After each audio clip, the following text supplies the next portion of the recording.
I didn't see you there. My name is Rich Barker, and I'm going to be telling you why you should read more. But before we explain why you should be reading more, first I want to take some time to quickly define what I mean by reading. So when I talk about reading, I mean specifically pleasure reading. Pleasure reading, here we have a definition that is typically involves materials that reflect our own choice at a time and place that suits us. So some examples of what pleasure reading is not. We've all been here. We all know what this is like for those of us that have buried our heads in books, studied for too long, fall asleep at some random coffee shop with some book with language that we don't even understand. That is not pleasure reading. That is frustration and necessity. This is also not pleasure reading. Pleasure reading does not mean scrolling through your phone. It does not mean checking Facebook statuses or tweets. It doesn't matter what your favorite celebrity is doing or favorite politician is doing or least favorite politician is doing. That is not pleasure reading. That is not brain stimulation. That is very quick mental distraction. So the problem is that according to the 2003 National Assessment of Adult Literacy, 93 million adults in the U.S. read at or below the basic level needed to contribute successfully to society. That is quite a staggering statistic. So if you can read, don't waste that talent. It's awesome. It's a great thing you can do. Don't squander it. So some of the benefits of reading, according to a Cullinan study in 2000, pleasure readers at all grade levels who scored higher on standardized tests in all subject areas developed greater reading comprehension and increased fluency and developed higher levels of general knowledge. Similarly, a study by the Institute for Education found that pleasure readers had a 14.4% advantage in vocabulary and a 9.9% advantage in math. That's according to a Selgren 2013 study. So reading doesn't simply translate to what you would think. Like, it's not just grammar, it's not just your English class, it's also your math class, it can be your science class. So just general studies.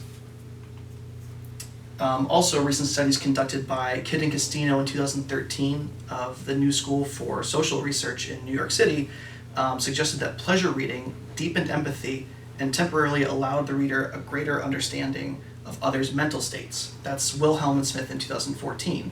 So reading lets us get into the mindset of other people. It helps us temporarily know what people are thinking, feeling, and the more you read, the more often you read, the more you're going to be able to sympathize, empathize with the people around you. One of the most important things is that it also can help your mental state. You're fighting mental illness. So one study, those who exercise their brain on a regular basis are 2.5 times less likely to develop Alzheimer's. That was a study conducted by Friedland in 2001. And 2.5 times, although that number sounds really small, that is huge. 2.5 times is an enormous percentage. And when they talk about this study, it's not simply reading, it's also other things, other kinds of mental stimulation, such as strategy games like chess or things like puzzles, just kind of things that keep your mind active and busy thinking. When we talk about those brain juices flowing, that's what they're talking about. There's a name to put it to, and it's this kind of mental stimulation. So some objections. Some people might say, okay, well, I can't find time to read. I don't know where to go get books. And it's like, guys, come on. We're all COD students. First off, you have a bunch of libraries near you. You have the College DuPage library. It's huge. It's wonderful. It is full of things to pick up and read. And it's close by. It's also on the internet. If you can do this class, you have the internet. All right? You have no excuses not to be reading books all the time, not to be inputting your brain with a bunch of knowledge.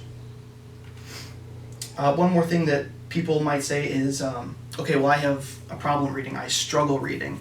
It's harder for me. Maybe you struggle with some kind of dyslexia.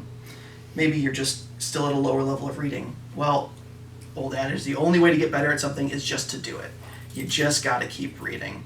If you really struggle with reading that much, really one of the points of this whole thing is you're just trying to stimulate your brain. I think reading is one of the best ways to do it. However, like that study showed, if you do things like puzzles, like chess, like strategy games, those things are going to increase your brain activity. It's going to help you fight Alzheimer's. It's just going to help you with your general studies. So these are things that you want to focus on. These might be the common problems that people face, but really there's no excuses not to be doing these things.